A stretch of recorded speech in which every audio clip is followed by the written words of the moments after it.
So yeah, we'll I think he'll be up for election next year for a full cycle with the rest of us. So that'll be fun. I'm Stephanie Pitcher. I serve in the Senate. I represent Senate District 14. So if you're in Sugarhouse, you're in one of our districts, and because of gerrymandering, it's probably a little confusing. But I go up to 1700 South is the north end of my district, and then I go all the way down to Murray on the south end. But I'm really glad to be here. This is the best time for us to engage with members of the community, because any ideas that you all have on the policy side, we can actually convert and do something with. It's really hard when we do these town halls in January or February, and we're already halfway through the session, and we can't even open bill files. And so these are kind of my favorite town halls, because we can actually engage on policy and not just explain all of the crazy things our colleagues are doing, but we can make it more productive. So thank you for being here, and I'm excited to engage tonight. All right. Oh. I want to, okay. Maybe a little bit. I'm used to having to hold it really close to the mouth, and it turned out that was not the right decision. But hello, you're all awake. Thank you for coming. My name is Sahara Hayes. I represent House District 32. So for you guys in the Salt Lake area, that is going to be west of like Imperial and Highland Drive. It kind of does a zigzag. And then south of I-80. So if you're in that quadrant, hello, I probably represent you, and I'm glad to see you here. I work largely on education policy, LGBTQ rights issues, and then I serve on our education committee in the House, as well as the government operations committee. So if you have questions on that, well, Sarah can answer a lot of the education stuff, but. If you need... There you go. Thank you so much. You're welcome. So are you saying something? Apparently not. Anyway, that's sort of the sandboxes that I play, and I feel like one of the things about the House and the Senate is we all sort of have the different hats that we wear, and so I can't really speak on like medical policy and things like that as well as I can on some of these other ones. So if you have questions about that, that's kind of where I'm helpful, and I just want to reiterate what Stephanie was saying in regards to, if you feel like you have a problem that needs a legislative solution, now is the time to talk to us. She already said it. I'm going to reiterate it. We are so weird starting in like December, and it's really, really hard to get a bill file good and then get it through, because in order to get a bill that you want to have going, you want to have community involvement. You want to have the stakeholders weighing in on it to make sure that it's actually doing what it needs to do, that you're not stepping on toes, that everybody who's coming to the table is at least a decent spot, and that takes time. And what we have right now is time, and what we don't have in January is time, or frankly, like brain cells to rub together. So, Or bill files. or bill files. Exactly. So, if you have problems that need legislative solutions, we're here. We're here to chat, and please chat with us sooner rather than later. But again, welcome. It's nice to see you guys here. Do you want to try this, Teresa? Yeah, I'm going to try and use my teacher voice, but if you are having trouble hearing us, there are plenty of seats in the front. You can come on down, Price is Right style, no one will judge. So my name is Sarah Young, and I am the Salt Lake City Councilwoman for District 7, which is generally referred to as the Sugarhouse area. So if you live anywhere to the south of 1700 South, and then to the east of 500 East in the Salt Lake City boundaries, up to Parleys, that's generally the area that I represent. So glad to have you all here. I do want to give a quick shout out to one of our other representatives, Hong Win, who also represents this area. Unfortunately had a previously scheduled family commitment, but she did want to let you know that she is more than happy to connect with you on individual issues. So if you have any thoughts where you're like, man, I really wish I could tell Sahara to open this bill file for me, but I want to connect with my person, I'm more than happy to get you her information so that you can connect with her as well. So like I said, I represent kind of the city interests. So anything related to, you know, our roads and the construction the work that we're doing to support our small businesses, any questions about zoning and planning, like I'm your girl. And I'm happy to talk to you about any of the current projects as you may have questions or what we're looking at for the future. But thank you for being here tonight. I appreciate it. You sure we're not done? We're not done. I'm moving. I mean, Dave, you I don't can't think even so. move The like best this. is I yet will to ask him come. real estate's expensive, Nate. So what we're picturing is something kind of casual, like this is not hordes of people, so we're here to chat. Like questions, comments, concerns. Ken. Okay, I've heard you say, like, if you need a legislative solution, come and talk to us. I feel like I don't know what is even going on in the legislature, or I don't feel like there's a particular law, or I feel strongly enough about an issue to try and create a law. And so I guess I'm asking, what are you guys seeing from the coming down the legislature that you need community support on? I guess the legislature is not in session currently, but do you have any inklings on what they might be working on in the next session, anything coming up? And just in general, how can we as a community show up more often, either through like joining the legislative sessions and giving feedback and stuff? Like, what is the best way to tune into that information and help? You want to jump up? Grab a seat? We've got our county clerk here. Here's up. What's the question? What's going on? I'll start. I think we're going into special session in September. I just learned that today. You guys heard this? I Didn't know think that. so. That's what we're talking about. And the only issue that I'm aware of that's coming up that will be on that agenda is an issue that was run by Senator Wilson this past session to allow the governor to appoint the Supreme Court justice. So it sounds like we're going to be reopening that issue, discussing that in special session. And then actually an election bill that you and I worked on might be on that agenda, so that sounds fun. We have a Supreme Court appointment too, right? Potentially Not that. Oh, I is don't that think later it'll on? be in September. What's but the that current was- appointment process? Yeah, so I'm actually a really big fan of our appointment process. Unlike other states that elect their judges, we do it by appointment, and that process has been under scrutiny lately, and it's become a little politicized, but by and large, I'm still very happy with it. It's a process by which we have a judicial appointment committee that makes recommendations to the governor. I think CCJJ gets involved. They choose their top 5. The governor interviews the top 5, and then he selects his final appointee. That individual then comes to the Senate as a Senate committee, and I sit on the Senate committee that vets our candidates, but they come to us, we ask them questions. It's a public process, so the public can weigh in, and people can write letters. Attorneys who have practiced with these appointees can provide their feedback to us, either privately or in a public setting. The Senate committee votes first. If they pass that committee, then it goes to the full body for confirmation.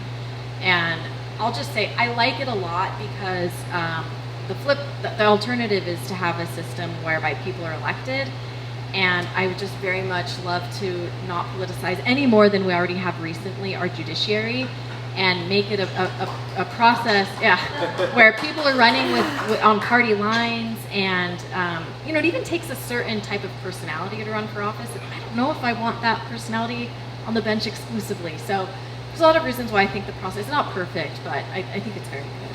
So that's something that we could leave public comments on and stuff? Yeah, absolutely. And certainly talk, if you have friends who are attorneys, talk to them, especially if they appear in court, or I guess even not. I mean, if some of these appointees aren't in court, but they work in contracts or whatever. I mean, it's a small legal community, and we tend to know each other. So if you're not an attorney yourself, but you know someone who is, check in with them, get their feedback. So you were talking a lot about like how to keep track of what is going on. So right now, we don't have much because we're not in session.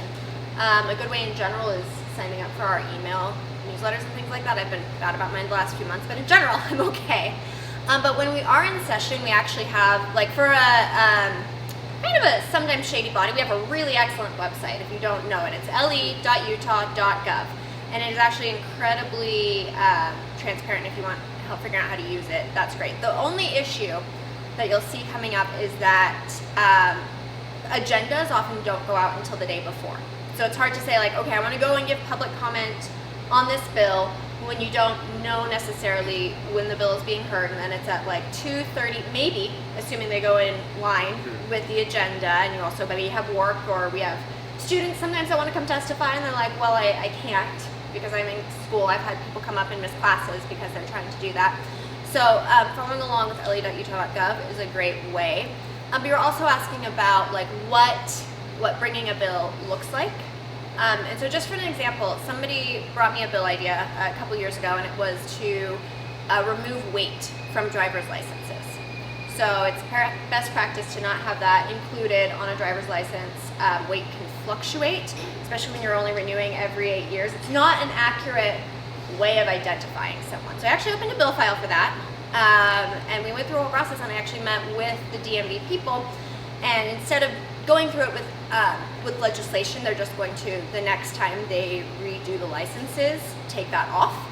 But it was a conversation that we had, and that was something that was brought to me by a community member who works sort of in the public health area, who had a concern with that. So that's kind of an example of like, what do I mean when I say if you have a question. Now if it's, hey, what's going on with pothole, like Sarah, you bring that to Sarah. If it's like, you know, and sometimes it doesn't work. Like someone, I don't know, I've had to talk to the DMV a lot, but someone else brought me an idea, someone from this community council actually, about requiring education for like the dangers of keeping like animals and small children in hot cars. And so I had another conversation with the DMV people, and we went about it from there. And it turns out like not everything that you think is going to be legislative fit is, but you don't know until you ask sometimes. So if you have questions about whether the problem that you're facing requires a solution in state code, we can at least help figure that out for you. Got it. Thank you. Yep. Outside of that, there's a few things we're always watching. I mean, right now we're watching federal legislation, obviously the issues that are coming down with the passage of the big beautiful bill. HR1. HR1. The big bill. I had a conversation with actually folks in Harper's district where my mom lives yesterday. I spoke with like 40 seniors about, she's a complex out there, about the impact of that legislation. So we're tracking things like that to see how they affect Utah. There's conversations about basically taking apart the Department of Education at the federal level and how that could impact funding and civil rights protections and that sort of thing at the state level. So there's a wide range of focus. I didn't mention which committees I'm on earlier. I serve on natural resources, and then also GovOps. I can't even remember the other one actually right now. It's been 2 months since we had a meeting. Natural resources is the one I'm like really hyper focused on. Energy, environmental issues, air quality, water, agriculture. So right now public lands have become they've always been a huge issue in Utah, but have caught a lot of focus lately, obviously with the attempts to include some of those sell-offs by Mike Lee in the aforementioned bill, and thankfully the rejection of that amendment in short order. So that was heartening to see, but we also saw just recently a lawsuit that the state had filed in the U.S. Supreme Court to basically take federal lands under state ownership, and that was rejected. We spent a couple million, maybe it was a few million, several $1 million of Utah taxpayer money on an advertising campaign designed to basically take federal lands out of federal authority and then probably privatize them for extraction and that sort of thing. And then also just today or yesterday, there was a similar attempt made to spend almost $2 million on advertising around nuclear energy. So those are some of the things I'm focused on, basically energy issues. I'm a little worried about nuclear based off of who we have regulating these sort of issues right now. I think there's a lot of potential there, but I'm scared about who is making decisions in that space. So we're focused on a whole wide range of things and trying to keep track of stuff, and it's always interesting. I was just going to say, because you were talking about one of the ways to follow you and go to the legislative website, I was thinking following you separately on Instagram has been like really helpful for me because it's the only thing I find helpful on social media. Like just, following you all and like going and all these things, like you're talking about public lands. That's a really good way for me to get information as to see what you guys are fighting for, what you guys are passionate about, what I can do to help too. Because that's what you were saying, like what can we do to help support? Really, I'm always wondering, like, what can I do to, like, what should I be doing, I don't know, do you agree, like, is there anything else specifically we can do other than just kind of following you on social media and stuff like that? Straight into the void as well. That's what it feels like. Yeah. I could maybe help with that. Yeah. Yes, let's hear it. Yeah. My experience has been, as great as my representatives are, it's talking to multiple different representatives, right? It's talking to the senator, talking to representatives. Well, calling them, writing them, asking for a meeting to sit down with them and have a conversation. It's being able to reach across the aisle, even reach. I've spoken with people representatives from Logan all the way down to St. George, Rio Grande, for me. But you can do that for just about any topic. Most of our elected officials are open, even if you're not a person, at least from my experience.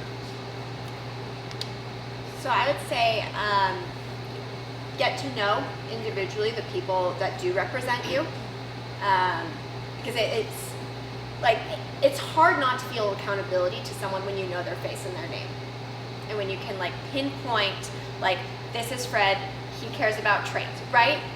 And I know that because I know Fred, and this is Evan, right?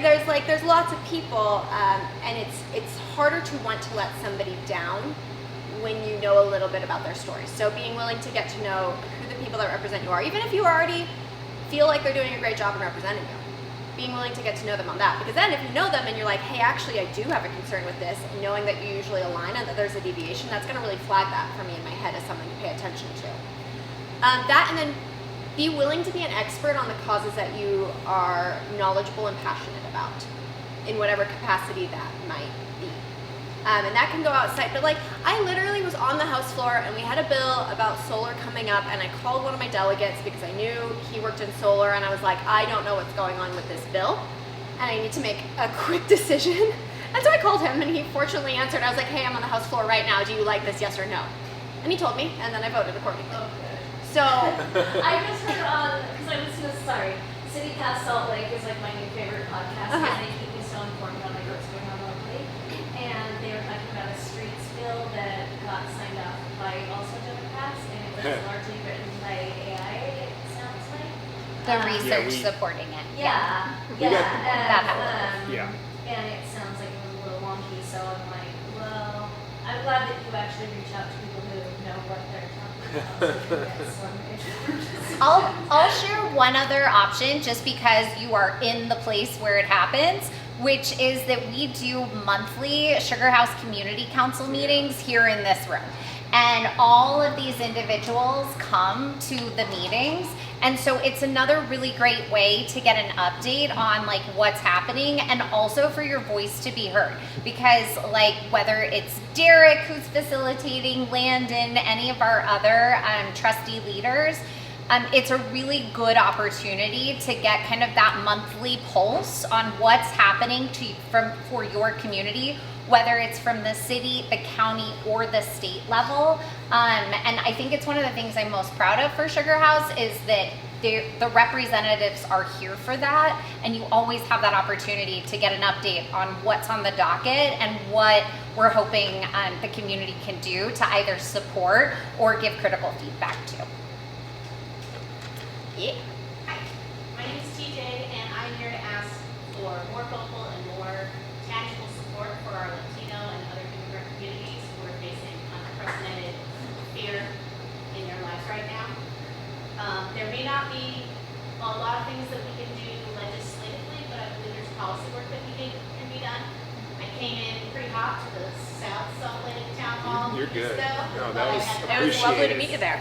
had conversations with the mayor and the police chief and council after that, and came up with a few things that I want to share here that I think particularly Sarah, you may be able to help with. Yeah.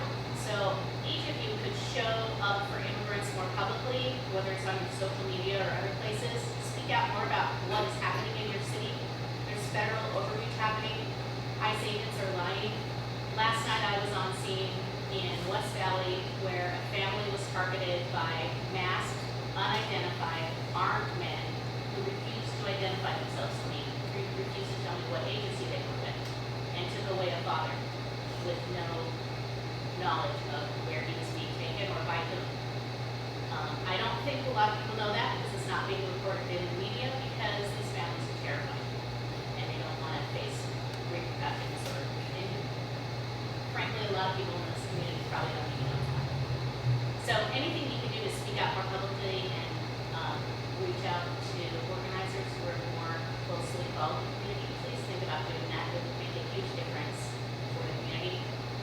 Also, if we can make it clear that the local city police will respond to 911 calls if someone is being pulled over by an unidentified agent, that they can call 911 and 911 will show up and verify that a federal agent is on site, a legitimate one, not a militia or some other crazy person.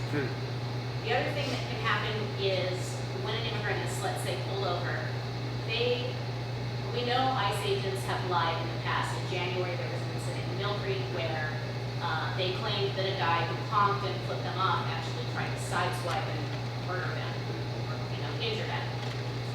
There was a federal ICE agent who signed a sworn statement lying about that. And the only thing that helped was the Mill Creek mayor and Unified Police getting the security cam footage and verifying that that never happened. If local police, Salt Lake City Police, can connect with who's being detained before they leave, because I realize they have a limit when there's a federal agent, there's a limit to what they can do when there's a federal agent on site. They can just connect with that person being detained so they have an option to get that camera footage to help their case if they are being lied to on scene. And then last, when local police are on scene, and verifying if there's a way to find out how they're doing that and subtly slow their roll. There's a growing community of volunteer witnesses, volunteer legal observers who, if you give us the amount of time to get there, we will film and verify what's happening to make sure constitutional and human rights are not being violated if we can get there in time. Some of the incidents only take 4 minutes to happen and it's impossible, but anytime that you slow down what you're doing to verify that the real agent is on scene, we can get there and make sure that human rights and constitutional rights are being respected in this country, legal due process for as long as we can.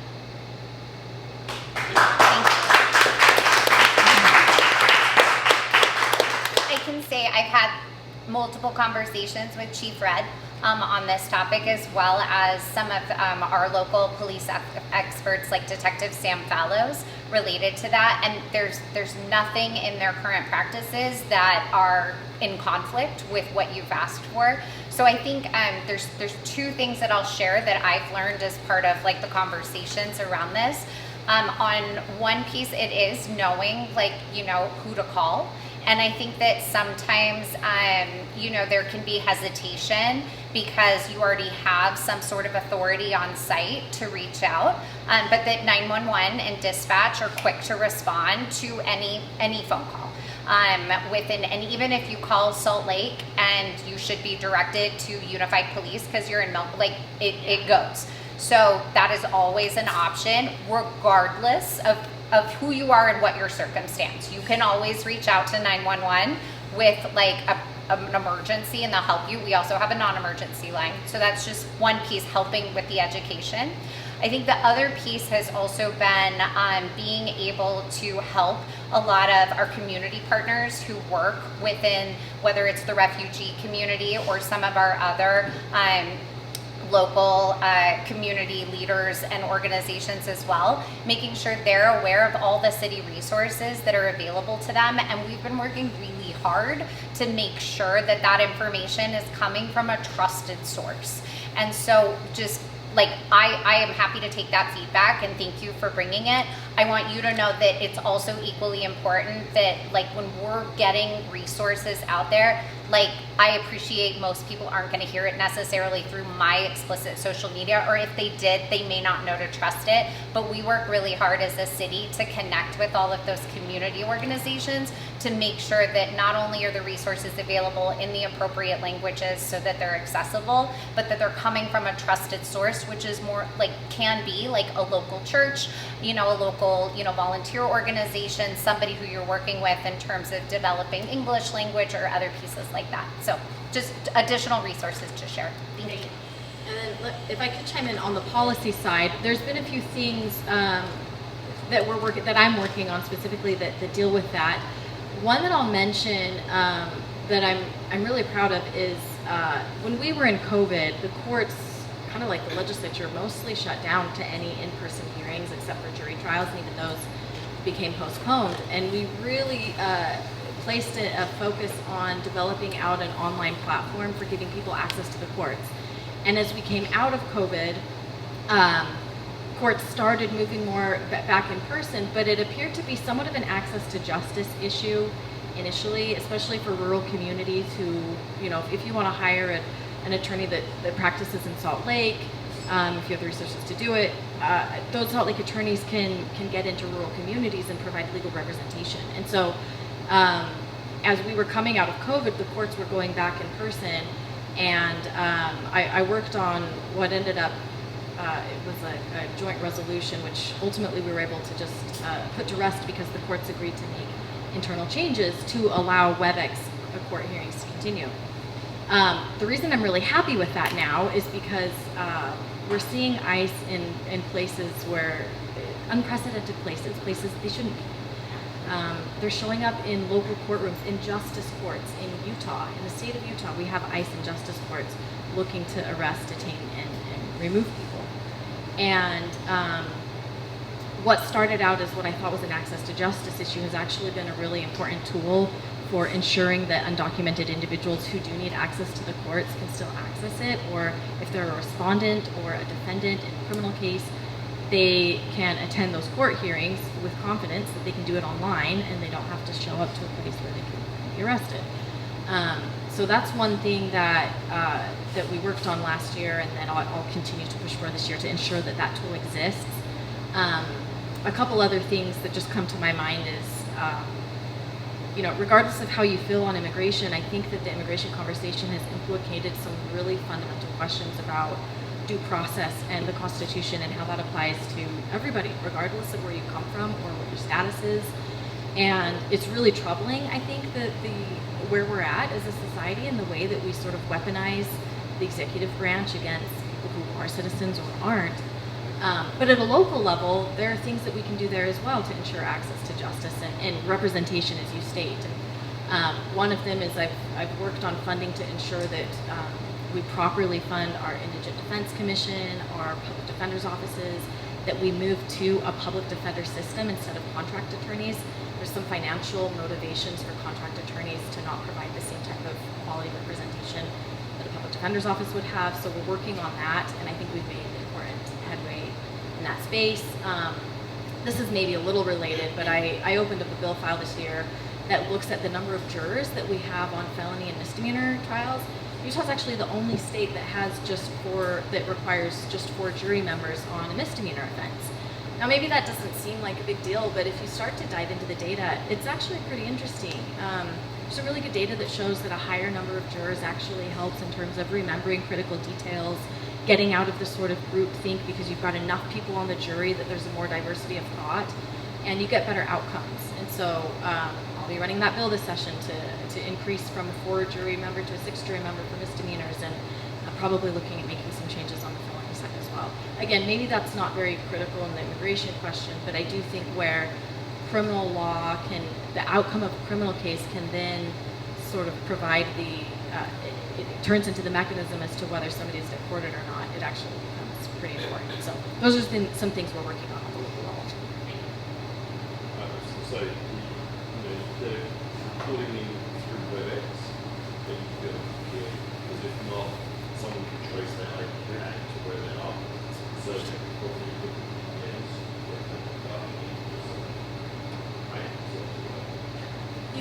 You can connect from the courts or from a library. I mean, you can find a public space. I get the sentiment, but I still think it's probably a safer option. Sure. Yeah. I mean, I build internet architecture for a living. You're carrying a surveillance device, no matter what. You'll find it. Libraries have security cameras. If they want to find you, they're going to find you. I think this is similar. I think what I said a couple weeks ago, but yeah, let us know. And thank you for reaching out about that story in West Jordan. Is that where that was? Yeah. That was not ice. Yeah. Well, there was a story that got kind of misreported about I think a witness to a violent crime getting apprehended. And it looked like a bunch of agents running through a neighborhood. It was not ICE immigration related. It got spread that way, and so we had some folks correcting the record, which was good because we don't want to be amplifying like misinformation. You can't trust the community, it's for the first few hours either. Yeah. That's a train wreck. But yeah, keep.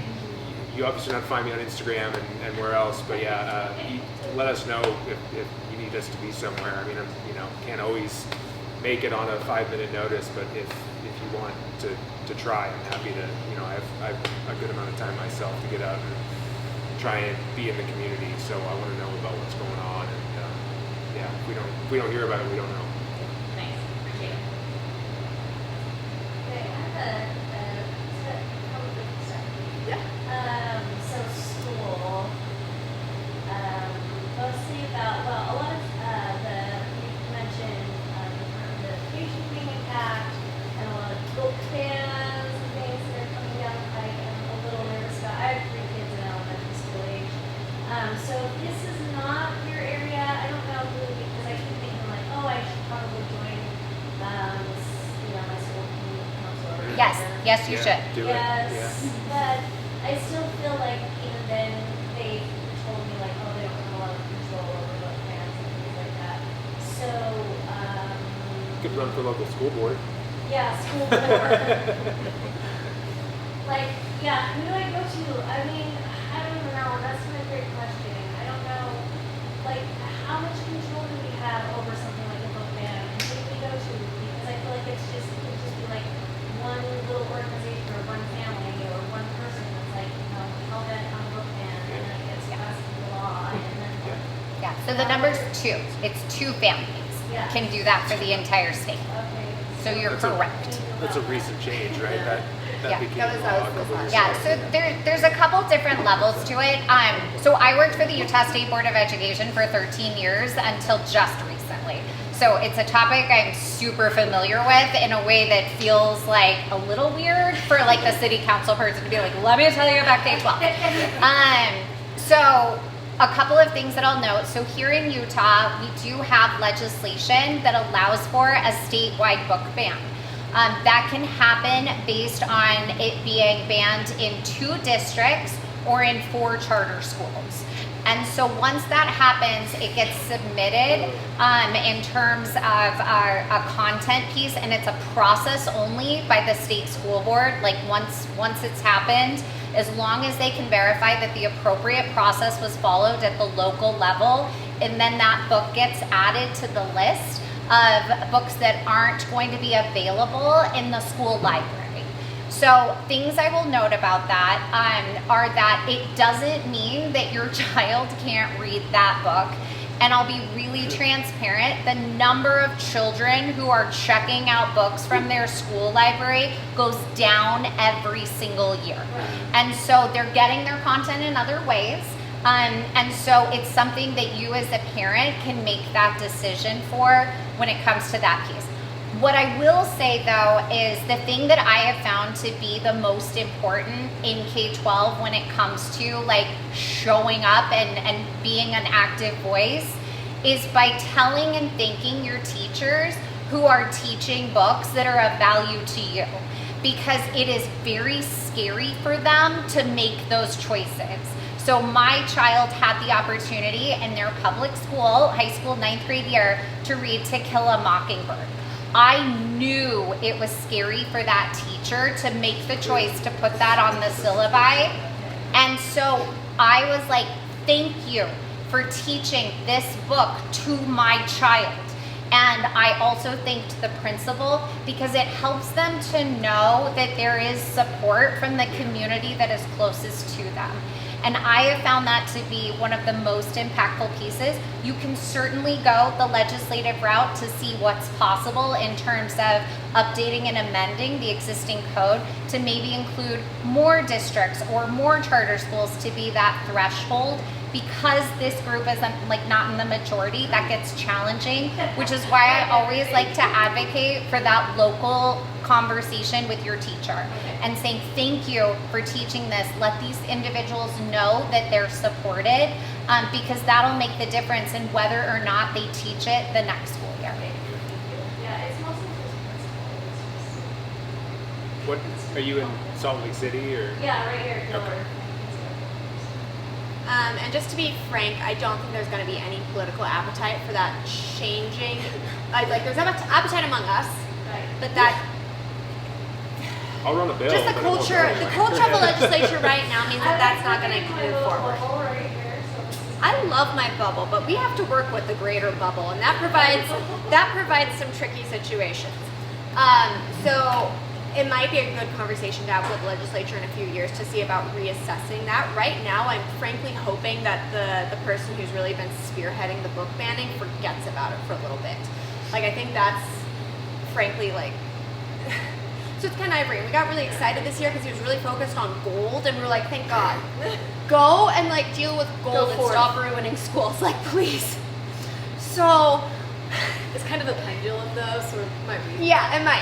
We have issues because of the gold stuff, but they're I feel like less damaging. Anyway, my hope is that this will not be such a hot topic for the next couple years, and that people can die down, and that people will not have it be this inflamed thing, because it gets to a point where something is considered like the right standard of being. I mean, right as in the political right, and if you deviate from that, you're sort of you're kind of axed. You're shut out a bit. So people that normally would not necessarily be in favor of bills like this sort of have to go along with it in order to meet the expectations of their leadership and what it means to be a Republican in Utah. So unfortunately, things like that are not realistically going to be struck down anytime soon. However, if that issue dies down and that is no longer like this gold standard of Republicanism, then that's the time that we'll definitely revisit it, because I have strong feelings about those bills. So you just mentioned that obviously there's this pendulum that swings. Obviously there's elections here in the city this year. Next year we have the federal elections. Do you think there will be confrontational things put into the state level to sort of help push the agenda for a certain party 18 months from now, and just be more antagonistic towards people that are maybe a bit more rational? Yes, So you think they would actually try that? I think to varying degrees. I think there's an appetite right now to make things happen quickly because of who's in office at the federal level, and to take advantage of that window that they have with less safeguards. I mean, I mentioned environmental issues, like regulations have been destroyed in a lot of areas already. We're seeing things come into Utah from an environmental perspective that wouldn't have been able to happen under the last administration. So, and they may only have until late 2026 to push stuff through. So I think that is a conscious strategy. There's a little bit where it's like, okay, we have a Republican administration, we have that backstop, we can quiet down a little bit, but I think they're seeing the writing on the wall with what's happened at the federal level and how unpopular that bill they just passed is, and some of the other crazy stuff going on. I don't think they feel great about their ability to maintain a majority in Congress, which would preserve their ability to keep legislating on some of these controversial issues without maybe checks from the courts or regulatory agencies at the federal level for a couple more years. So, I mean, they're talking about literally going in and gerrymandering Texas to get 5 more seats in Congress in the middle of the term right now. Like next week they're doing a special, this week, next week they're doing a special session. Yes. It's all based on the example is like to do with us, but that's really their truth. Oh, well, yeah, maybe they did, yeah, which is horrific, and which also there may be connections there with some of the cuts that have been made at the federal level. That's a, you know, we don't need to politicize that entirely, but certainly there are some concerns there from my perspective. So I was going to say, you started out by talking about obviously environmental protections for the environment. Obviously, our wonderful Senator Mike Lee, you talk about transparency. His addition to that big monstrosity of the bill, you know, that had a very specific aim in my mind. And we've seen obviously Utah in the past. I think the Dave did a really good report on a Supreme Court case some time ago. I think they did it, and talked about, you know, really some of the reasons why the state wanted to take control of the land.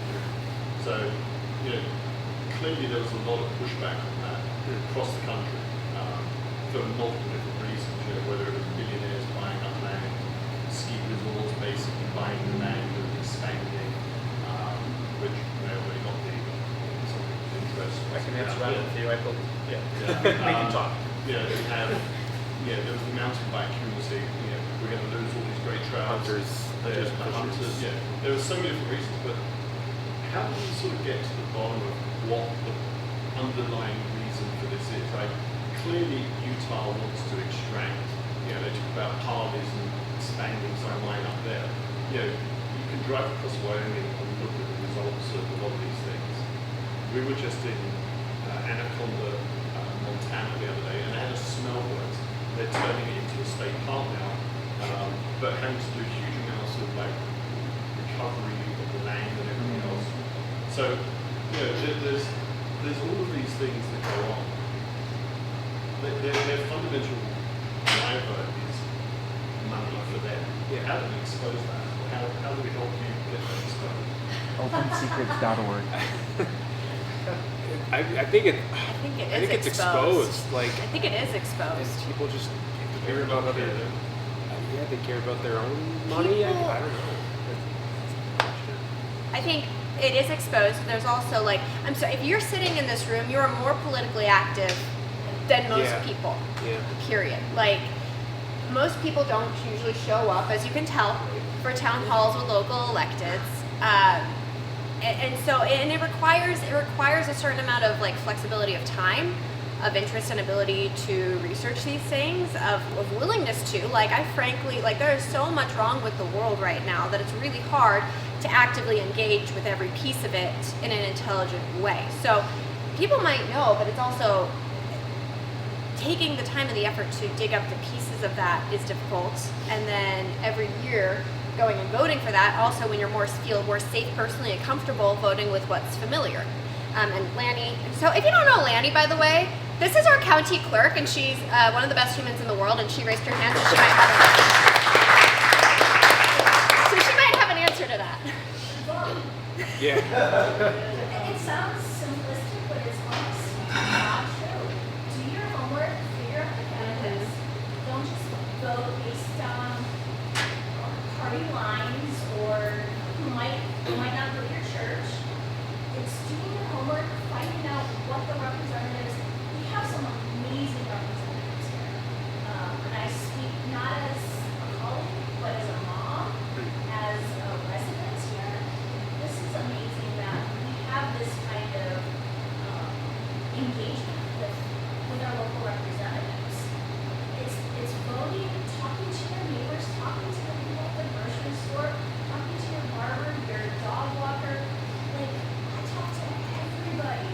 Ballots are mailed 21 days before elections. Follow my website. I can try with the limited amount of resources we do have to do voter education, explain to people when ballots are going out, where to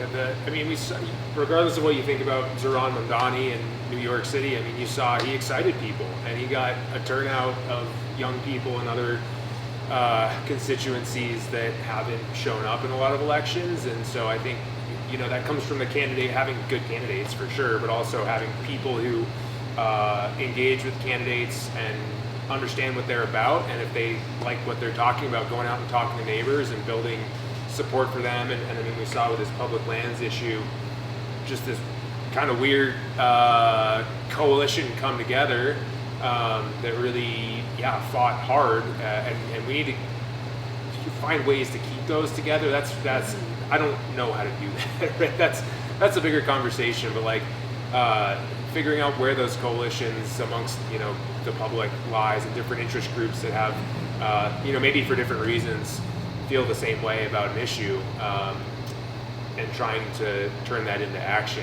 and it's hard to sustain. I mean, obviously, like that coalition around public lands. I don't know, Dave. It's hard to get outdoor folks involved in politics because they want to be outdoors doing stuff, not like involved in politics. So that's what my friends are. That found a way to piss everybody off, which was great. Yeah. Right, Yeah. both sides. Yeah. Right, it does. Especially here, it's like we're all freaking campers or hikers. Yeah. It's the reason you live out here. Yeah, that's Right. why I moved to Utah. I don't live in Boston anymore. I haven't lived there in 20 years. You know why? Because I don't have Snowbird or Alta 20 minutes from my house. So it's finding like the threads to pick on. This is, Nate knows I know how to stoke the outrage machine quite well in life. I'm a marketer. I also build critical internet infrastructure. I'm a weird guy. But that was a good example of, wow, we can actually unite most people around something that we can Well, the hate. whole country united against me. And yet nothing happened, right? And yet nothing. Oh, no, things are happening, things are happening. I mean, Come on, I things are think we need to build on that too, because that fell immediately after his disgusting comments about our colleagues in Minnesota. So we're still trying to get him to resign. yeah, I mean, he Let's not give hasn't. up. None of the Utah Republicans have said a word about that. There was like 2 people who actually said, "Oh, maybe Mike Lee shouldn't have said that," and that's scary. Like I put cameras up in my house after that. It does not make me feel welcome in political places amongst Republicans who can't even be convinced to speak up against literally someone making light of political assassinations. Like that's crazy. And so we got to find ways to keep that momentum up. I saw some we have Fred in the first. aisle All right, there. so we'll go Fred, Oh. and then do we want to go to the back corner? I saw a person in the aisle there. She had her hand up a while ago Okay, too. okay. So Divvy it, rock, paper, scissors. I don't know. All right, Fred, you're first. Yes, first I'm going to say I've been really impressed by every single one of you, so thank you so much for your work in Salt Lake. I'm really impressed. I am impressed on your thoughtfulness, your willing, just everything, so thank you, thank you. My question is, I've been trying this last legislative session, was the first one I followed, was able to reach out. I guess what I would love to know is what Sarah's saying, like, bang for your buck. What is your bang for your buck that you wish the people who are showing up here, so people that you kind of remember perception that are a little bit more politically involved, how can we best support? Because the reality is you are in the hard position of being in the minority where gerrymander is held. So how can we help you get done what you need to do? Because you are all smart, capable, you're in there for a reason. How can we make that happen for you? What do we need to do right now? I guess it's just what I'm feeling. I know that you guys are doing your good jobs. What do you need from us? What is helpful? Is it helpful to be reaching out to you in the sessions, or is that just like talking things up with the realities? Like I think most people really agree with you within the area, but you aren't within. So how can we help that? So I'll start because these are like my representatives are up here. So the one thing that I try and do, because I know what it feels like, is when it's during session and they have to vote on something that I know is difficult, but that it represents the voice of my community. Like I always text and say thank you. I am like, thank you for voting for us. Thank you for representing our voice. Thank you for being an advocate and a voice for that, because in their roles, it can feel like insurmountable. And so being able to hear from the community that you represent that your voice is representative of the folks that, you know, we're here for, it does make a difference in terms of getting them through the 45 days. And making sure that they know that even though they're hearing from a lot of other people that, you know, you shouldn't do what you're doing because, you know, it's not going to be the winning play, I think it makes a huge difference. And I share it because I know what it feels like to like take that tough vote and to hear from members of the community who are like, you represented us today and thank you for that. Right, and it's like, do you guys prefer that? Like, because I did that, I was just like, is this the right way to be doing this? I just want to hear from you that you're like, do you like it over text? Do you like it over email? Do you guys have preferences? It's just like, from each of you, I feel like you can speak individually on this because we're in this longer, but I'm just curious, like, what you would love to see as just you as an individual and what you're doing, like, each of you, I'd be happy to hear. So I have to say, I love that you asked that question because this is like my favorite soapbox in the world is how to best communicate. I'm always like, text Nate, email me. Yeah. So email me, please, because I get overwhelmed by my legislative phone and then like my voicemail got too full and I couldn't clear it out because it was like a bomb. So I personally like email. And kind of along the lines of what Sarah was saying, it is very helpful even if you agree with what we're doing or if you think you know, especially if it's on a controversial topic or a non-controversial topic, reaching out and letting us know because it makes it easy, it makes us have a fallback, right? So if somebody vehemently disagrees and you're like, well, I am representing the people and here's why. And here are the emails that I've gotten and here are the names. Like, it's nice to be able to say, no, my constituents reached out, the people that like researched me and elected me on purpose wanted me and are asking for this. Oh, because you actually care about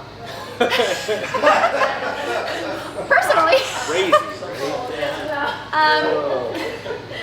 And what I was saying earlier, if there is like, because we hear a lot of, most of the emails that we're going to get are going to be on like a tiny like 5% of the bills that are actually heard. If there are things that are outside of that pool that you have interest in that you think are going to affect us, so if it's coming to my committee, if it's coming to the floor vote, and again, especially if you're a constituent, you're like, hey, Rep. Hayes, I met you at community council, and this is what. Reaching out even when it's non-controversial to share your expertise and opinion is helpful. Because like I was saying when I was introducing, like I don't know everything. Like I will text Nate on the floor and be like, hey, what's going on with these environmental bills? We used to have Rosemary Lesser who sat next to me, and if it was a medical bill, I would ask her what was going on. So if you personally you're like, hey, this affects X, Y, Z, like I'm a massage therapist and this licensing thing is going to affect for this reason, please, please, please let us know. It's actually so helpful. And there's always a massage bill. There's always a massage bill. Massage therapists always hate them. So. Gold bill and massage bill. It's always golden massages, you guys. Yeah. Not in the same room. As far as like communications, text me. You can email as well, but if it's urgent or you want like a specific response or anything, text me. I'm usually easy to reach that way. And as far as like helping us, at least from my like, I'm tired of getting beat up there. We need to. So my district that I represent, I'm going to get over 70% of the vote in the general election. You know, pretty much no matter what I do. Not going to go that far, but like, it's very safe democratically, so I don't need, you know, like, I still want to get out, be in my district, talk to constituents, but like, we need people who are going to be able, outside of this is more of a campaign thing, but this is not more, this is a campaign thing. Hopefully going out to other areas, you know, that don't have representation, that represents you know, if there are good candidates in other areas of Salt Lake County, if we can get out and help them, that helps us. So there are a number of seats here in Salt Lake. There are half a dozen, maybe 10 seats in the House. We're not going to pick that up overnight, but we could. And that would be a big deal. And same in the Senate, there are a few seats that are opportunities to switch over, and that gives us the ability to do more, especially if we get to a certain number that's veto threshold and all sorts of wonky stuff. But that's my plea to folks is like, yeah, don't only support your own representatives that are in your district, because like in this area, yeah, it's not as, it just doesn't do as much because they're gerrymandered in a way that is intended to do that. We need to get out and support other folks in other areas. So that's one of my goals as a not a legislator, but as a politician, I guess. Yeah, I think for me, in terms of communication, I probably prefer emails. That's a little bit easier for me. And I appreciate the question about support a lot. It's nice to hear that. I think, I just really like understanding how what we do in the legislature impacts your daily life. And there's always going to be the stuff that makes noise and the stuff that makes the headlines and the stuff where there's probably not a lot of political appetite to make big changes on. But I'm really interested in kind of the smaller day-to-day things where you might not even realize, like, oh, this actually, I'm experiencing this because of this law that does this. And so small ways that we can move the needle towards more progress incrementally. I love that. I love looking for the small things. And so it's kind of like what we were talking about earlier. Sometimes you don't really know if this is a city issue or a state issue, if there's even a policy solution. But reach out, and if it's not something that requires a legislative fix, we can point you in the right direction. But if it is, I think all of us want to get involved. Yeah, that's just a tack on that. Like, just reach out to whoever. Any politician, a good politician will be like, all right, that's not my issue, but I'm going to connect you with, your city council rep, or your school board rep, or whoever. Like, if they don't do that, they're not doing their job. So it doesn't matter if you don't know who should deal with what issue, what level you're looking at. Just reach out, and if you have a good person in office, they'll help you out. We also have incredible staff that will reach out to the DMV or the tax commission or whatever it is.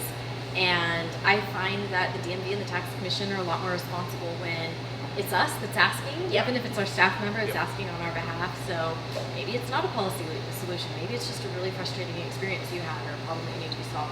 We love to be able to use our resources to Fred. So many of you already know who I am. I'm Fred. I'm working on the Rio Grande plan. My question is kind of more generalized, focusing on Olympics infrastructure. We have a lot of projects that are happening in the valley, looking at a certain gondola, a expansion of the freeway. Both are pretty unpopular in terms of what people want. And then we have a new basketball arena being built, and we're going to have a new baseball stadium being built. So I'm kind of wondering, we have lots of money for those projects. Where's money for a project that's going to help a lot of people and open up land to deal with housing? So I guess it's kind of more my way of saying, can we just get the state to fund an engineering study for the Rio Grande plan? I'll put one thing on top that we're building a stadium for someone who can afford to build his own stadium. We're going to build a gondola for 2 private ski resorts, which, by the way, disproportionately benefits one ski resort in which I used to be the VP of marketing at. Carry on. And we're expanding the freeway to save 3 minutes of travel time. Yes. That's it. Yes. For now, yeah. For now, until eventually it just goes away because we need to build more lanes. We'll have flying cars by then. And that's the other one that I was going to bring up. Oh, Who wants VTOL aircraft? I'm sorry. I get the idea, but it's a gadget bomb. It's kind of a, and this is me kind of taking out my hat a little bit and being more of a person who wants to rant and rave. I don't know why we're investing in that when there's a lot of other options that we can invest in. Putting them out to tracks, lots of things. I think we passed a spaceport bill this year. Spaceport's being built, like. I think that might have been Rio Grande plan can generate $12 billion. If it was about money, then it would be built. So Fred, just because there could be, and I know you'd be shocked by this, but there could be someone in the room who hasn't heard of the Rio Grande plan. Can you just give the 1 minute? Like, what is the Rio Grande plan? So railroad tracks that cut through downtown, putting those underground, under 500 West. So freight trains, Amtrak, and Frontrunner, underground, reconnect to the historic train station, cover the railroad tracks, and redevelop all that land. Cut back the freeway ramps, get rid of the viaducts, bridge east and west together, and create a grand central station for Utah. Thank you. I appreciate that because sometimes it like people hear Rio Grande Plan and they're like, is this just related to the redevelopment of that one building? And you're like, that is not the plan. No, it is, and the reason why it struggles with traction is it does a lot. Sorry. So I mean, I can at least speak like related to the city piece. So Fred's a really good example of what happens when you educate people who are in elected office. And whether that is through, you know, reaching out to us on social media, to sending us postcards, to being at meetings and making sure that it's like, do you know what the Rio Grande Plan is? And like building a coalition around that, it makes a huge difference.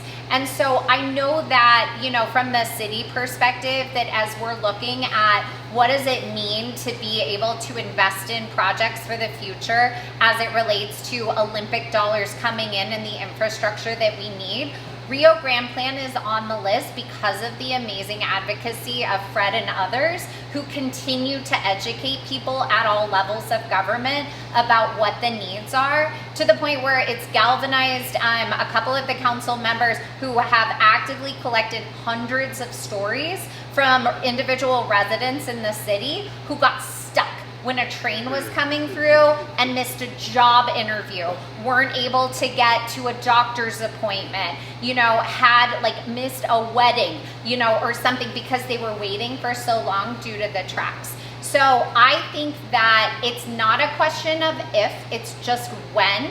And it's really about marshaling resources at every single level. And to me, the great opportunity for that has to do with when the city is making plans along with the state for what's to come for the Olympics, because that's where we saw a huge investment that helped us build our track system originally, and where we have a really great opportunity to say, this is something that's happening in the city that has gone on for way too long. There are other cities that have solved this problem. We are not looking to create like a new solution. We're just looking to implement it to benefit the residents and the neighbors here. I see it on Instagram like once a week too. I love it. I run that account. That's me. I know. And really, what my ask eventually is, I think the state needs to look at it. So the city did some. You guys. The city did a $100,000 study, which was great. Yeah, right. But it was a, is this even possible study? What needs to happen now is building a construction drawing, determining what the soil looks like. So that's going to be somewhere between $1 and $4 million. And I know that the state just allocated $300 million to study the streets around the Delta Center. 500 West is one of those streets. Right.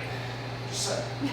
Yeah, that I have will something be else put on the interesting to see list how for that. questions, but sidebar off that because it's kind of related is the, so I know that some of the Salt Lake City school funds, property taxes got pulled for the Ryan Smith project downtown. It was like a last minute funding thing. Property taxes got used for a parking lot addition to the sports complex downtown or something like that. So the Ryan Smith project, it was like a last minute thing on, and all of the Salt Lake City people voted no, but all of like the outside of Salt Lake City people voted yes.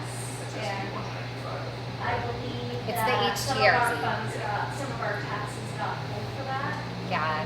So the process there, so the majority of the public funding related to the redevelopment of that zone, so it's the 3 blocks between the Delta Center and the Salt Palace, were specific to a sales tax increase, and that did not impact our schools. However, this past year, there was another bill passed related to it being an HTRZ zone, which is like a really fun way to say local dollars being taken from the municipality and utilized for a state identified need. And that's an existing like policy and process that exists across the state of Utah. We see it a lot, and to be really frank, we'll see it more. There was a bill that didn't pass that would have created basically a super planning commission in the last session, which would have said that if any municipality like denies your, you know, request for a rezone, that there would be a state entity that could make that, overturn that decision, and basically the Beehive, authority. And so we're seeing a little bit more of that, where there's not necessarily the same type of balance that we used to see, where people, like across all parties, would say the best decision you can make is at the local level. And then, you know, because the further you move up in the system, the more removed you are from, you know, those specific neighbors being the people to voice it. And so to your question, yes, that does mean like a reduction in some of the tax revenue. I will say it's a little nuanced. It's how much they get of increased revenue. So it's not that they were at a certain level and they're going to take from them. It's as they get more, they don't get the full percentage they would for the next like 30 years until that particular policy runs out. The one I'll just quickly highlight, only because it's related to all of these pieces. So if you're curious about something that Salt Lake is paying attention to for the upcoming legislative session, it's our water rights. So Salt Lake City, if you're not familiar, we are kind of the public utilities center that has the majority of water rights within the valley, and we partner with Metro as well as with Sandy to be able to do distribution of that water. It has always been controlled like locally. There's been a couple like issues here and there that the legislature has touched upon. But we are expecting that to be very similar to Beehive Authority for the upcoming session. And the play they're gonna make, so you can say you heard it here first, is that we need to make this change in order to enable more affordable housing. I will personally tell you, Director Laura Briefer, who oversees public utilities, I would trust her with my child. So she is so diligent and so thoughtful, and she is recognized as not only a local expert, but a national expert in being thoughtful about water conservation, helping to protect the Great Salt Lake, and being thoughtful about what our infrastructure needs to be for the future, so that there is a future of Salt Lake that involves having water running through your pipes. So keep an eye on it, because it's gonna be a new spin on how to remove local control by saying that it needs to happen to enable additional housing. What did you say? Laura, I'm sorry? Her name? Laura Briefer is the Director of Public Utilities. She's incredible. That's crazy, because that was a Phil Lyman thing a number of years ago. Coming back. Extraterritorial jurisdiction. Yeah. So I just have a question. I see Lanny's back there. What's going on up at the legislature with this mail-in ballot? I mean, that is like sort of the most confusing Get it, thing. Lanny. Best equipped. Yeah, so this past year, House Bill 300 was painful. It started out as triple arsenic, and what we ended up with was much less arsenic, but it's still arsenic. Yeah. It's real bad. I'm actually going to be at the community council on August 6th to come and talk about all of those nuances. So I'll be here August 6th to talk about it.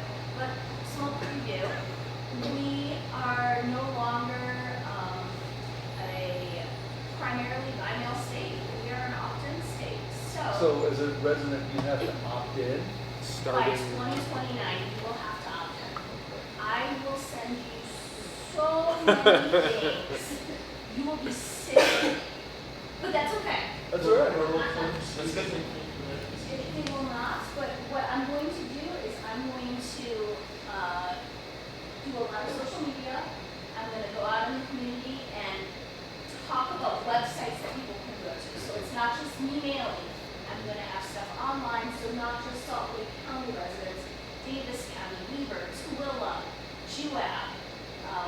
I want to make sure people understand their rights to vote whatever convenient method that they want to.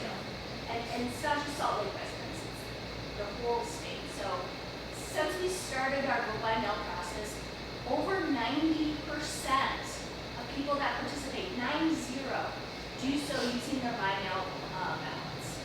If that does not speak volumes to you, I don't know what does. And there's no evidence of any sort of fraud. Like, I mean, they literally do like research. less There's than like single 6 digits. ballots that somebody died. 6 out of all these thousands of votes. It's never impacted the election. Will you also touch on the ballot in hand? Yes.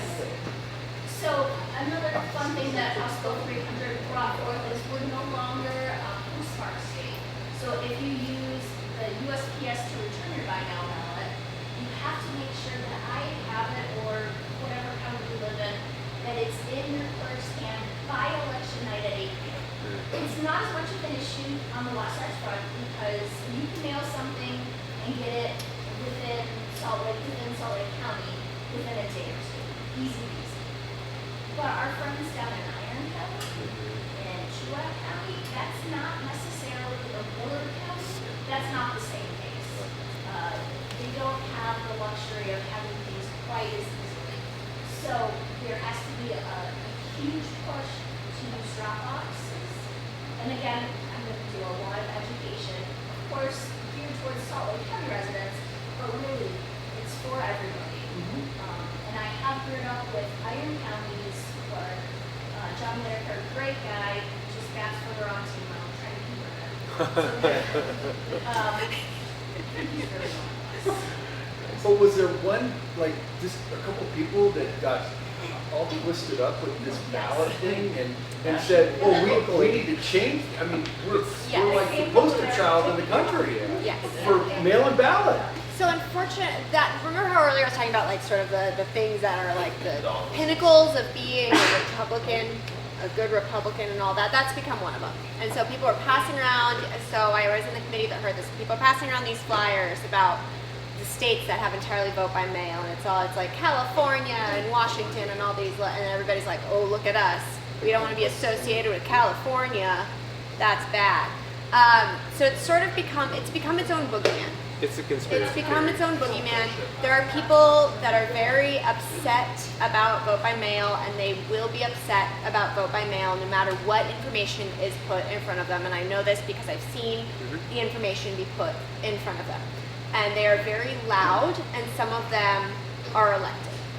And it has become a thing where, in order, again, to be a good Republican, you have to support this sort of stuff. So that's how it passed. It was gross. We hated it. It got, like Lanny was saying, it changed. The bill changed drastically. We still ended up with a really terrible bill. And I think that might have been the intention all along. So much worse. Yeah. If the original bill would have made everybody that used their buy mail ballot to go physically to either a drop box or to their clerk's office and show ID before they could turn in their buy mail ballot. So it would have made it impossible for our friends that might not have valid IDs, some of our housebound voters, you couldn't turn it in for your wife, your kids, but you have not. It would have made it practically impossible to continue right now. But you did say 2029, so there's a chance that common sense might prevail. I am working on it, And I think and we've got some great people on the it wasn't the 2029 because Governor Cox will get re-elected because he understands the benefits of marriage. Quite possibly. Okay. So this has been on my mind for the last couple of weeks, and I just want to preface and say I really appreciate all of you, and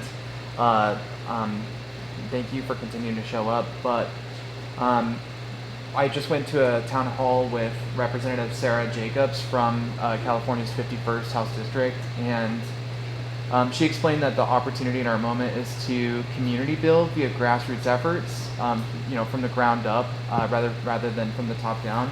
And I would want to encourage all of you to not rest on the laurels of, oh, we're the minority, we can't really do anything, because I feel like that's a lot. Like, I've been to a lot of the town halls, and I feel like that's your answer for a lot of the problems that we're currently facing, which is, it's totally fair.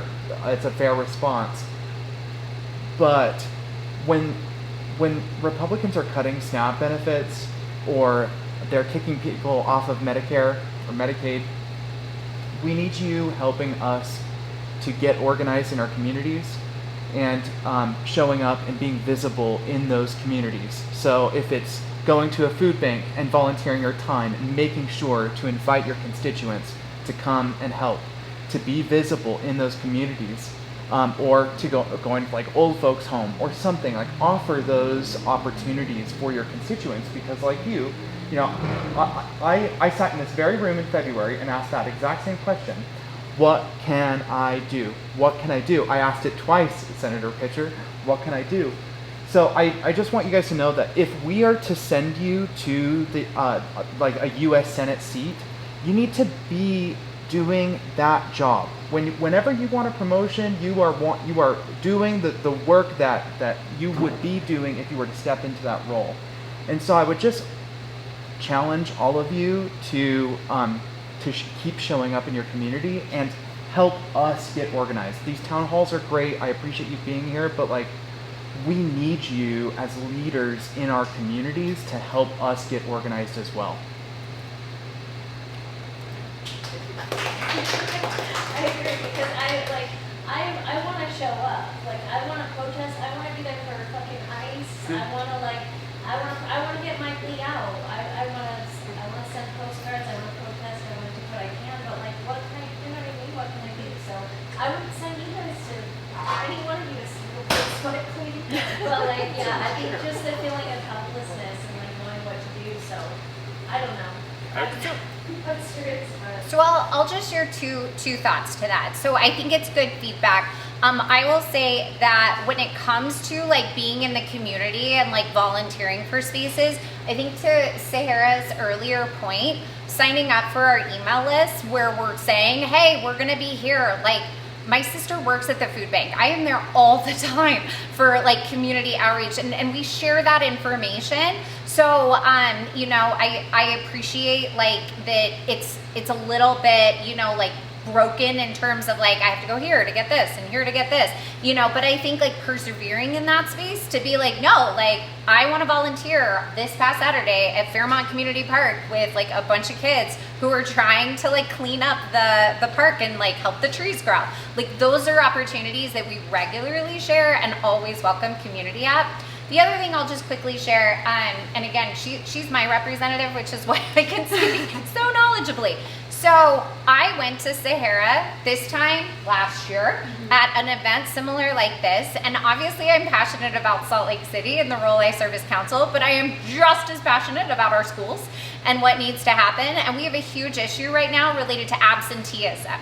When I went to her and said, Sahara, I have this idea. I think we need to run a pilot to be able to research, is there a way to use the My 529 to help support attendance in schools and to run that as like a test to see if that's something the greater state could do? She ran it. So it wasn't a question of like, oh, I'm sorry, I'm not gonna get support. No, like this girl, she showed up, she like worked with the legislature, she wrote the bill, and I'll tell you what happened, which is that it was one of those moments where like, did her bill pass? No, because it was such a great idea, someone stole it from her. And like, then they ran their version of absenteeism. So even that also didn't pass. Even though my representative did not necessarily pass the bill, like with my idea, she was there for it. She was all about like, let's create the solution. And to me, it got the conversation moving. And that is something that I find value in terms of knowing that there's more people aware that over 20% of our kids aren't coming to over 10% of the school year. And it's really hard to educate kids when they're not with their educators who are charged with helping them learn.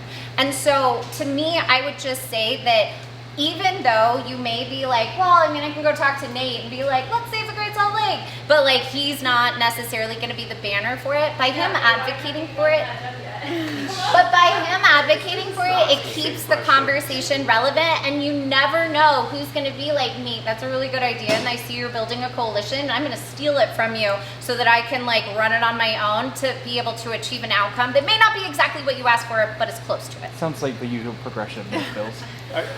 Say, Oh, and I had a question. It's like, so I'm not trying to rest on laurels when I'm saying like, what can it, or like when talking about banned books earlier, my goal is to provide a realistic outlook and provide more insight into like the machinations of the legislature, because I came into it really naive.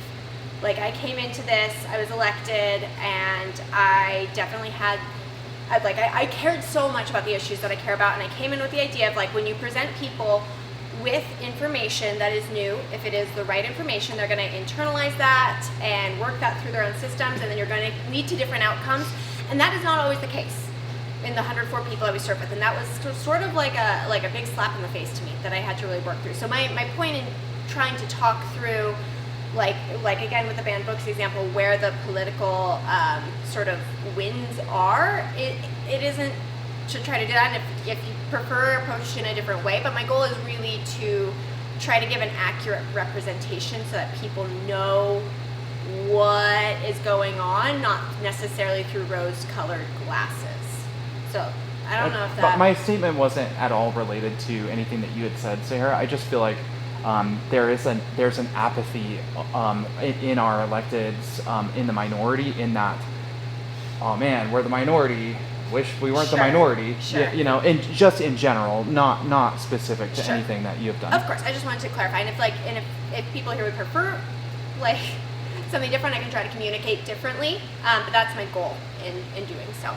One of the I think she's now the minority leader in the Arizona Senate, called that permanent minority brain. Mm-hmm. Permanent minority brain. Yes, Okay. and she said it took them years to overcome that. And yeah, I think to your question, to your point, it goes both ways. So like, I mean, it's I'm frustrated in some ways because I see some of these rallies, they don't invite a Democrat.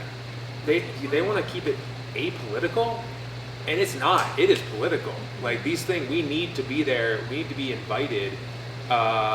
You know, I've butted my way into some things and made sure there's someone there, or I'll, you know, talk to, whether it's the press, to say, hey, you know, you need to get a quote from someone. It can't just be one side of this thing being presented. We need all those perspectives, or, you know, you can't make a difference. We've seen on a lot of these things that are unpopular, when you start talking about them, you do change opinion.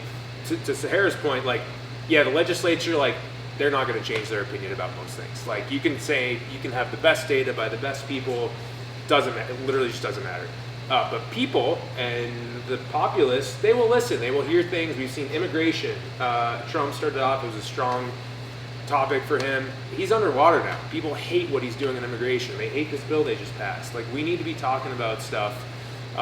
We need to, you know, I'm happy to spearhead things, but it is, yeah, it's hard when there's that give and take where people feel like, I think there's a sense that, oh, we are the minority, and we need, and as community groups and stuff, we need to focus on the majority, and so we need to be friendly and approach them. And I get that, but we're never going to make strides if we don't look at it in a different way as well. So yeah, I mean, you know where I come from. Like, you invite me to something, there's a good chance I'll be there.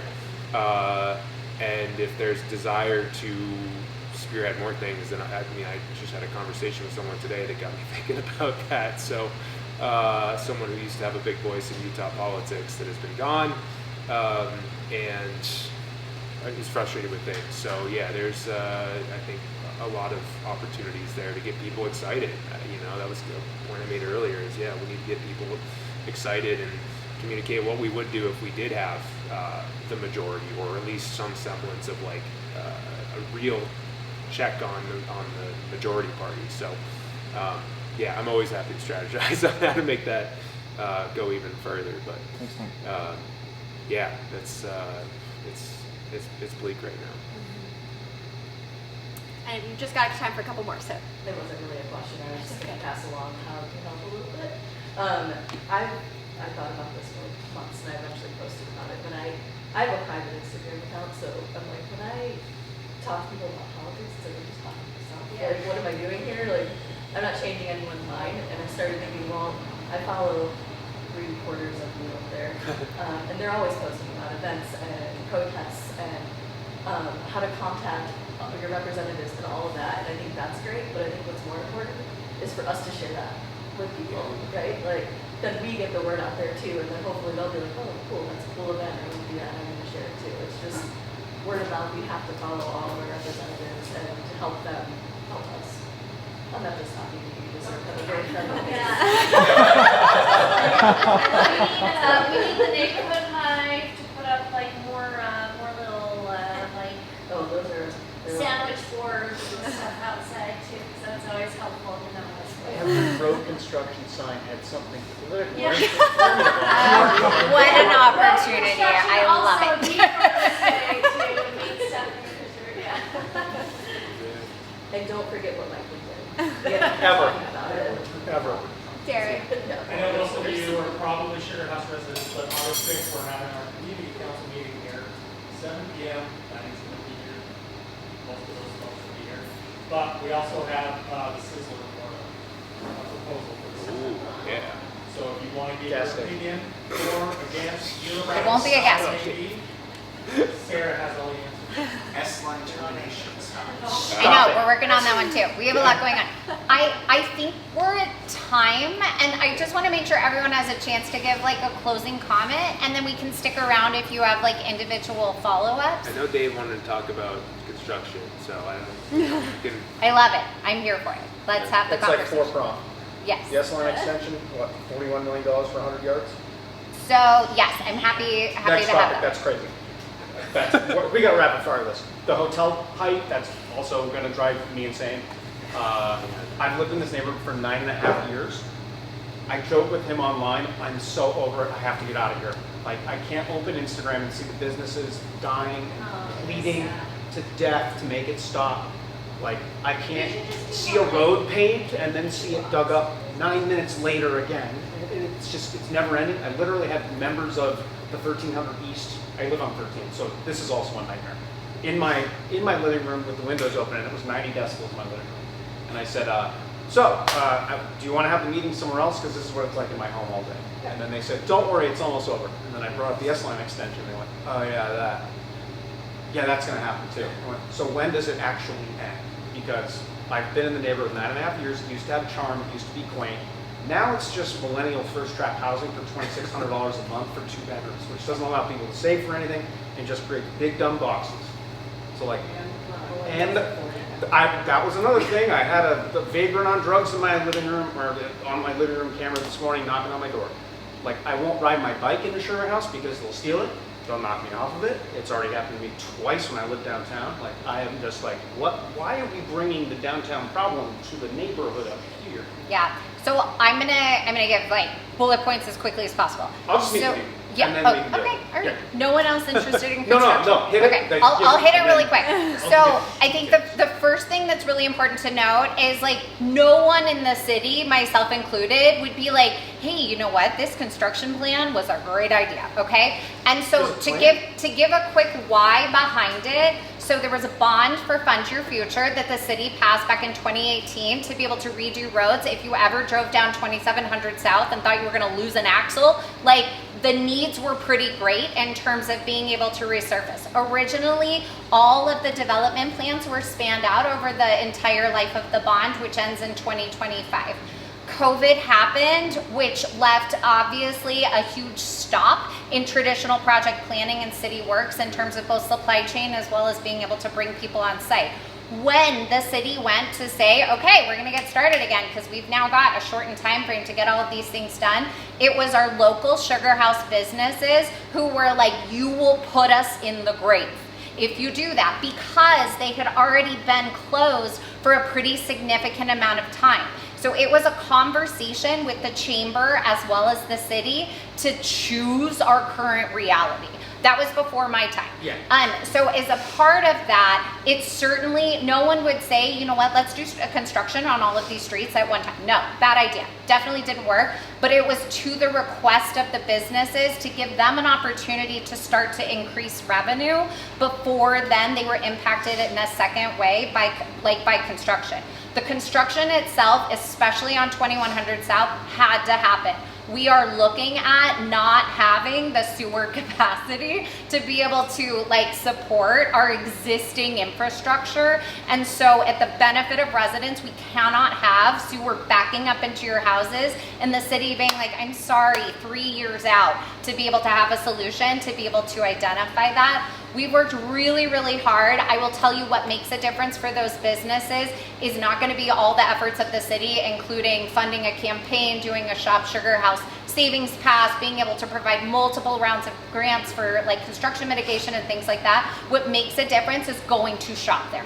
And that has been something that we have been encouraging in terms of that. And if you've seen 11th East Highland, like related to what's down there, you'll see that that's open. We are within months of 2100 being completed here in like the October timeframe, and there'll be a big celebration in terms of like, thank goodness, that we can remove like the orange cones from that area. Now, 13th East.